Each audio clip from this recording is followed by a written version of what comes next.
Hello everyone, स्वागत है आपका हमारे YouTube channel PHC by DC sir.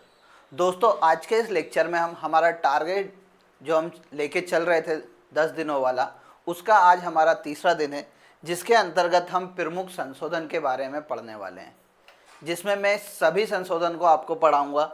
जो कि जैसे अब वर्तमान में आप सभी को पता है कि संविधान में 106 संविधान संशोधन हो चुके हैं। इसको हम कुछ इस प्रकार पढ़ेंगे कि आपको याद करने में बहुत आसानी होने वाली है।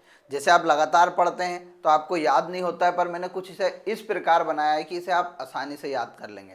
आपने पहले 2 लेक्चर नहीं देखे हों जिसमें मैंने योजनाएं तथा आर्थिक सर्वेक्षण मध्य प्रदेश सरकार का पढ़ाया था, तो आप उसे ज़्यादा से ज़्यादा देखिए, क्योंकि आपके एग्ज़ाम में वहाँ से प्रश्न आने की प्रायिकता 100% है। आज हम तीसरा टॉपिक संविधान संशोधन लेके आए हैं। आप सभी को पता है संविधान संशोधन हमारे पॉलिटी में टॉपिक एड ऑन है और वहाँ से डेफिनेटली प्रश्न पूछे जाते हैं, और कुछ वो प्रश्न भी मैं आपको बताऊंगा जो प्रीवियस ईयर में पूछे गए। तो आइए स्टार्ट करते हैं। सबसे पहले हम बात करते हैं सर संविधान संशोधन की। तो संविधान में कुछ एड ऑन करने के लिए या कुछ हटाने के लिए जो हमारा मूल संविधान है उसके लिए क्या किया जाता है? संविधान संशोधन किया जाता है। संविधान संशोधन का वर्णन हमें भाग 20 के अनुच्छेद 368 में देखने को मिलता है। किसमें? भाग 20 में अनुच्छेद 368 में देखने को मिलता है। ठीक है, इसमें क्या देखने को मिलता है? हमें संविधान संशोधन देखने को मिलता है। संविधान संशोधन मुख्य रूप से 3 प्रकार से किया जाता है, आप सभी को पता है। एक तो संसद के साधारण बहुमत द्वारा, फिर एक संसद के विशेष बहुमत द्वारा, और एक संसद के विशेष बहुमत तथा आधे राज्यों की विधानसभाओं के समर्थन के द्वारा भी क्या किया जाता है? संविधान संशोधन किया जाता है। अब इसमें हमें डिटेल में नहीं जाना है, क्योंकि ये हमारी 20 से 25 मिनट की क्लास होती है, जो आपका एक रिवीजन सेशन है। तो इसलिए हम सीधे किस पे बात करेंगे? संविधान संशोधन पे बात करेंगे।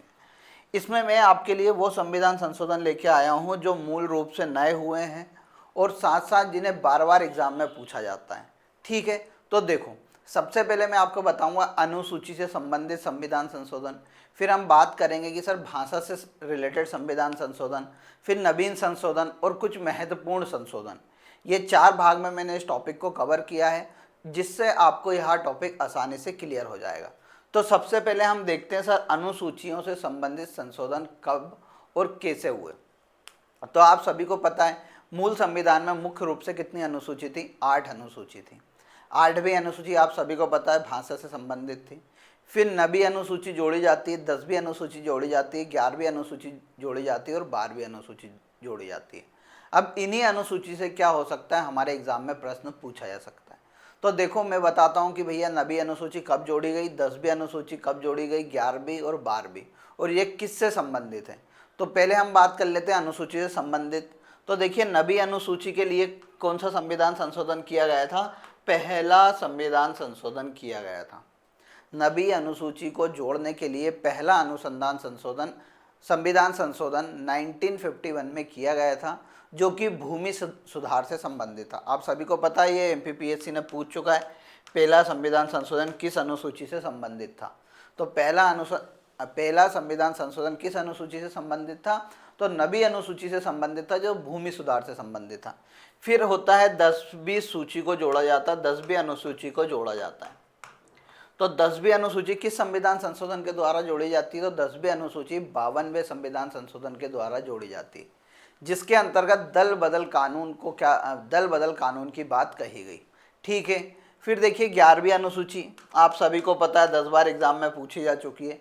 11वीं अनुसूची को 1992 में जोड़ा गया था, जो कि किससे संबंधित थी? पंचायती राज्यों से संबंधित थी, जिसके अंतर्गत पंचायतों को कितने अधिकार दिए गए थे? 29 विषय प्रदान किए गए थे और पंचायतों को संवैधानिक अधिकार दिया गया था। फिर अनुसूची 12 की बात करते तो अनुसूची 12 भी कब जोड़ी गई थी? 74वें संविधान संशोधन द्वारा 1992 में ही जोड़ी गई थी, जो कि किससे? हमारे नगरीय निकायों से संबंधित है।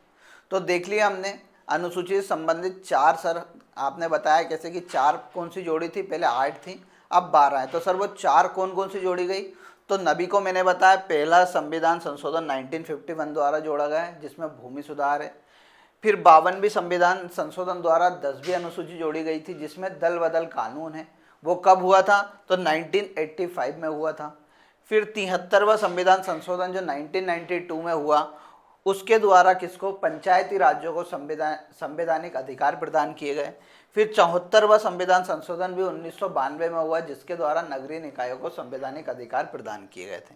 तो ये 4 संविधान संशोधन किससे हो गए? अनुसूची से संबंधित हो गए। अब इसमें आपको क्या कंफ्यूज होने की बिल्कुल भी ज़रूरत नहीं है, ठीक है। अब आगे आते हैं। अब हम किससे बात करते हैं? भाषा से संबंधित संविधान संशोधन की बात करते हैं। जैसा आप सभी को पता है, संविधान के अनुसूची 8 में किसकी बात की गई है? भाषाओं की बात की गई है। जिसमें जब प्रारंभ में जब हमारा संविधान था, उस टाइम कितनी भाषा हुआ करती थी? 14 भाषा हुआ करती थी। ये सभी आप लोगों ने पढ़ा होगा। और वर्तमान में कितनी है? 8 भाषाओं को जोड़कर अभी वर्तमान में कितनी है? कुल भाषाएं 22 है। आपको कमेंट बॉक्स में बताना है कि हमारे संविधान में कुल कितनी शास्त्रीय भाषाएं शामिल है अनुसूची 8 में, ठीक है। और कभी हो सके तो उनका नाम भी आपको बताना है। शास्त्रीय भाषा के बारे में कमेंट बॉक्स में आपको उत्तर करना है। अब 8 भाषाएं जोड़ी गई है, अब उनके लिए जरूर संविधान संशोधन हुआ होगा। अब देखिए, भाषा को जोड़ने के लिए पहला कब होता है? 21वां संविधान संशोधन होता है 1967 में, जिसके द्वारा सिंधी भाषा को अनुसूची 8 में शामिल किया जाता है, ठीक है। फिर देखिए, उसके बाद होता है 71वां संविधान संशोधन। कब होता है? 1992 में, जिसके द्वारा कोंकणी, मणिपुरी और नेपाली भाषा को किस में जोड़ा जाता है? संविधान में जोड़ा जाता है। अब कैसे याद रखेंगे? तो ऐसा एक बार बोल लीजिएगा, कोम कौन सी है? नेपाली है। क्या बोलेंगे आप? कोम कौन सी है? नेपाली है। तो का से बन जाएगा आपकी कोंकणी, मा से बन जाएगा मणिपुरी और नेपाली, ठीक है। तो 71वां संविधान संशोधन 1992 में होता है, जिसके द्वारा हमारे संविधान में 3 भाषाएं जोड़ी जाती है, कोंकणी, मणिपुरी और नेपाली, ठीक। फिर उसके बाद 92वां संविधान संशोधन होता है 2003 में। कब होता है? 2003 में 92वां संविधान संशोधन होता है, जिसके द्वारा हमारे संविधान में 4 भाषाएं जोड़ी जाती है। कौन कौन सी? बोडो, डोंगरी, मैथिली और संथाली, ठीक है। अब इसको याद करने के लिए आप क्या बोलोगे? आप ऐसा बोल लीजिएगा, बोर्ड मास। अपन ने सभी ने मैथ्स में कभी आपने पढ़ा होगा तो बोर्ड मास का नाम आपने सुना ही होगा। तो बो से हो जाएगा बोडो, डा से हो जाएगा डोंगरी, मा से हो जाएगा मैथिली और सा से हो जाएगा संथाली, ठीक है। तो ये 4 भाषाएं कब जोड़ी गई थी? 92वें संविधान संशोधन 2003 में जोड़ी गई थी, ठीक है। तो ये हमने किससे संबंधित देख लिए? भाषा से संबंधित संविधान संशोधन भी हमने क्लियर करे। अब आइए आगे हम बात करते हैं। तो आगे हम बात करते हैं तो नवीन संशोधन जो हाल ही में हुए हैं, अब उनकी बात करते हैं, ठीक है। तो उसमें सबसे पहला आपको याद रखना है 97वां संविधान संशोधन। 97वां संविधान संशोधन 2012 में किया जाता है, जिसके तहत भाग 9 खा जोड़ा जाता है और सहकारी समितियों को संवैधानिक दर्जा दिया जाता है। 97वां संविधान संशोधन कब होता है? 2012 में होता है, जिसके द्वारा सहकारी समितियों को संवैधानिक दर्जा दिया जाता है। फिर 99वां संविधान संशोधन होता है, जो कब होता है? 2014 में, जिसके द्वारा राष्ट्रीय न्यायिक नियुक्ति आयोग को संवैधानिक दर्जा दिया जाता है। या संवैधानिक दर्जा नहीं बोलेंगे अपन, बोलेंगे इसका गठन किया जाता है। किसका? राष्ट्रीय न्यायिक नियुक्ति आयोग। इसके द्वारा उच्चतम न्यायालय और उच्च न्यायालय में जो हमारे न्यायाधीश या मुख्य न्यायाधीश होते हैं, उनकी नियुक्ति से संबंधित था। वर्तमान में इसको क्या कर दिया गया है? खत्म कर दिया गया है। तो ये आ सकता है 99वां संविधान संशोधन किससे संबंधित था। फिर 100वां संविधान संशोधन हम देखते हैं, तो 100वां संविधान संशोधन कब होता है? 2015 में होता है। ये पीएससी ने पूछा हुआ है।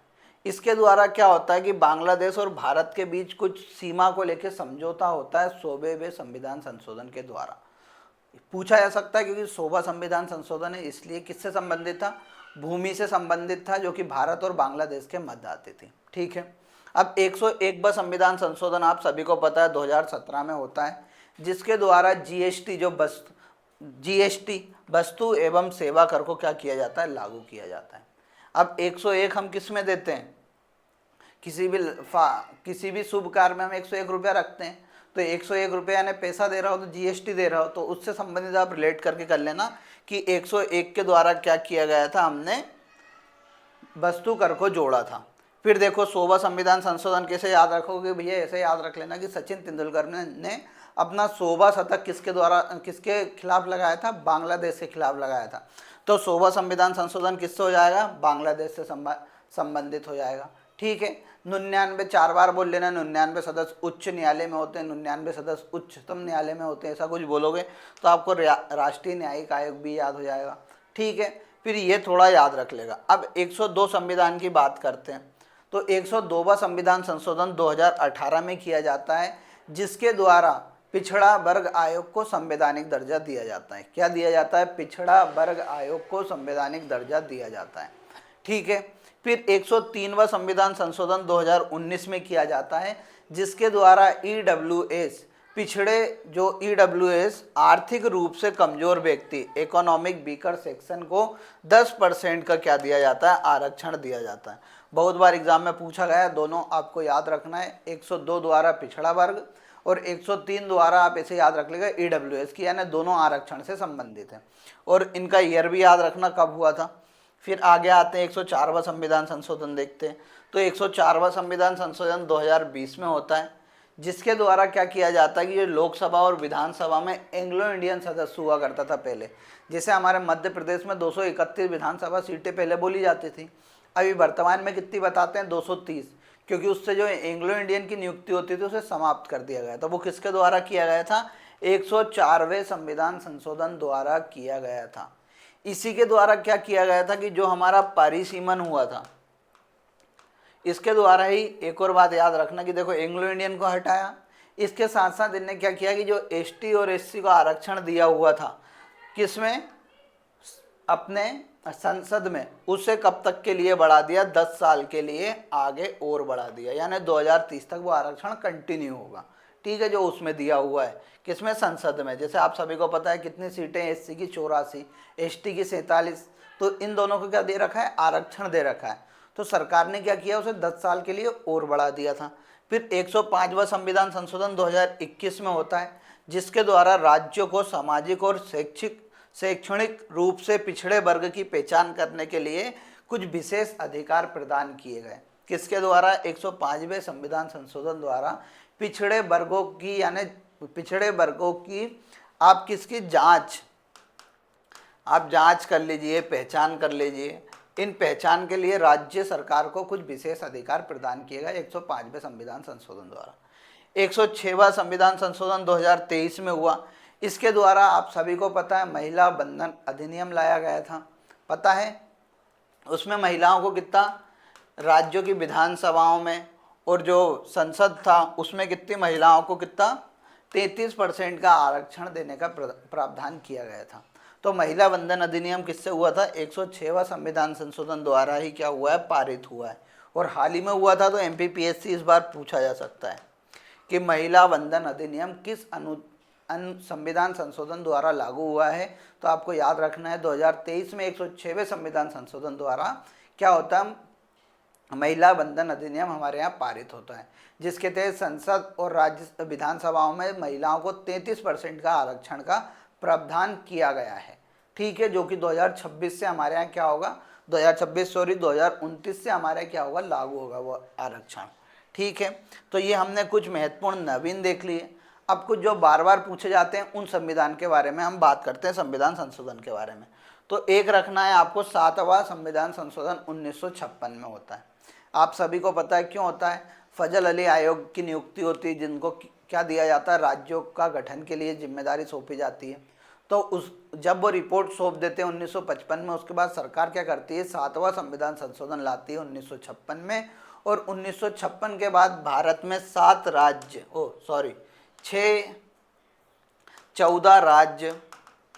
और 6 केंद्र शासित प्रदेश का क्या करती है, गठन करती है। ये एमपीपीएससी ने पूछा था कि 1956 में कुल कितने राज्य और केंद्र शासित प्रदेश का गठन किया गया था। तो आपको याद रखना है 7वां संविधान संशोधन 1956 के द्वारा भारत में 14 राज्य और 6 केंद्र शासित प्रदेशों का गठन किया गया था। वर्तमान में क्या कहानी है, 28 राज्य और 8 केंद्र शासित प्रदेश भारत में है। ठीक है, अब देखो फिर उसके बाद 15वां संविधान संशोधन आपको याद रखना 1963 में होता है, जिसके द्वारा क्या होता है, उच्च न्यायालय के न्यायाधीश की सेवानिवृत्त आयु 60 से बढ़ाकर 62 कर दी जाती है। 15वें संविधान संशोधन द्वारा सेवानिवृत्त आयु कितनी कर दी जाती है, उच्च न्यायालय के न्यायाधीश की 60 से बढ़ाकर 62 कर दी जाती है। फिर 24वां संविधान संशोधन 1971 में होता है, आप सभी को पता है। केशवानंद भारती केस के बाद क्या होता है, 24वां संविधान संशोधन होता है, जिसमें क्या प्रावधान है ये आपको कमेंट बॉक्स में बताना है। अब जो पढ़ रहा होगा वो तो कमेंट बॉक्स में उत्तर कर देगा, जो नहीं पढ़ रहा होगा वो नहीं करेगा। ये मैंने छोड़ा है बताने में, मैं भी बता सकता हूँ, पर मैं देखता हूँ कितने बच्चे इसको देखते हैं बार बार, और कभी सर नहीं उसे एड ऑन करने का बोलते हैं तो अपनी बुक में एड ऑन करते हैं या नहीं करते हैं। ठीक है। फिर 42वां संविधान संशोधन 1976 में होता है, जिसे क्या बोला जाता है, मिनी संविधान संशोधन बोला जाता है, या लघु संविधान के रूप में भी इसे जाना जाता है। इसके द्वारा 2-3 चीज़ें आपको मेन बात याद रखनी कि इसके द्वारा क्या होता है, मौलिक कर्तव्यों को संविधान में शामिल किया जाता है। कौन सी समिति थी वो, स्वर्ण सिंह समिति की अनुशंसा पर, स्वर्ण सिंह समिति की अनुशंसा पर 1976 में 42वें संविधान संशोधन द्वारा 51 काम में क्या जोड़े जाते हैं, मौलिक कर्तव्य जोड़े जाते हैं। पहले मौलिक कर्तव्य 10 थे, अभी वर्तमान में कितने मौलिक कर्तव्य हैं, 11 मौलिक कर्तव्य हैं। और किस देश से हमने ये लिए हैं, तो रूस देश से हमने हमारे क्या लिए हैं, मौलिक कर्तव्य लिए हैं।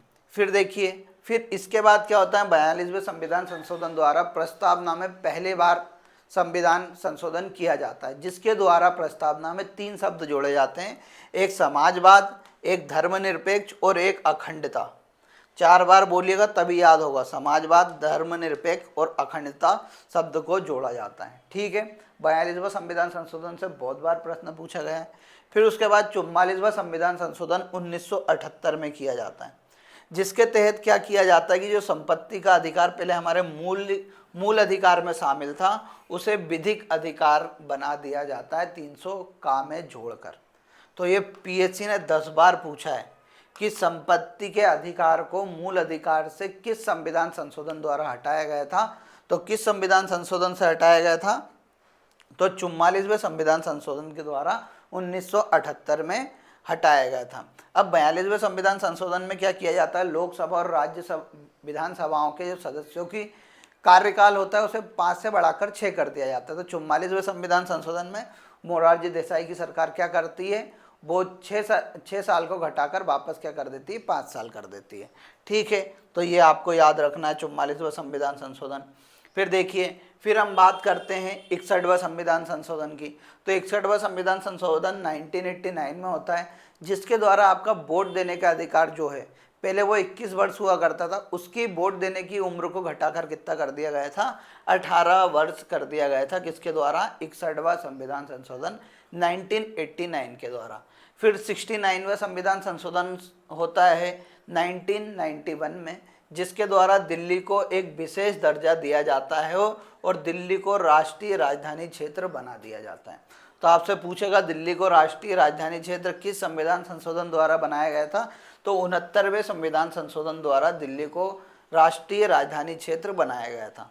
फिर 86वां संविधान संशोधन वेरी इंपॉर्टेंट 2002 में होता है, जिसके द्वारा मौलिक अधिकार के अनुच्छेद 21 में 21 का को जोड़ा जाता है। और क्या किया जाता है कि राज्य 6 से 14 वर्ष की आयु के सभी बच्चों को निःशुल्क और अनिवार्य शिक्षा प्रदान करेगा। 6 से 14 वर्ष तक के बच्चों को क्या, निःशुल्क और अनिवार्य शिक्षा प्रदान करेगा। किसके द्वारा, 86वां संविधान संशोधन 2002 में कहा गया था। फिर 91वां संविधान संशोधन अधिनियम आया 2003 में हुआ है। 91वां संविधान संशोधन कब, 2003 में। इसके द्वारा क्या किया गया था कि इसमें बोला गया कि मंत्री परिषद में प्रधानमंत्री सहित मंत्रियों की कुल संख्या लोकसभा की कुल संख्या के 15% से अधिक नहीं होनी चाहिए। जैसे अभी वर्तमान में मान लो कि 550 हमारे यहाँ क्या होती है, लोकसभा सीटें होती हैं, तो इसका 15% आप निकाल लीजिएगा तो 15% लगभग 81-82 आएगा। तो इससे ज़्यादा क्या होनी नहीं चाहिए, मंत्री परिषद की संख्या नहीं होनी चाहिए। किसमें शामिल किया गया था, 91वां संविधान संशोधन 2003 में। ये पीएससी ने प्रीवियस ईयर में पूछा था। तो दोस्तों यहाँ पर मैंने आपको महत्वपूर्ण 25 संविधान संशोधन करा है, जहाँ से डेफिनेटली प्रश्न पूछे जाते हैं। बार बार पूछे जाते हैं, इसीलिए मैंने ये 25 लेके आया हूँ कि यहाँ से तो डेफिनेटली प्रश्न आएगा। और उसमें मैंने 106 संविधान संशोधन तक आपको करा दी, तो नवीन संविधान संशोधन से पूछेगा तो भी आपसे बनेगा। ठीक है, तो दोस्तों इसी लगातार 10 दिन तक ये क्लास कंटिन्यू रहेगी और इसमें मैं आपको वो महत्वपूर्ण टॉपिक कराऊंगा जहाँ से प्रश्न आपको ज़रूर देखने को मिलेगा। ठीक है, मिलते हैं अगले लेक्चर में। धन्यवाद।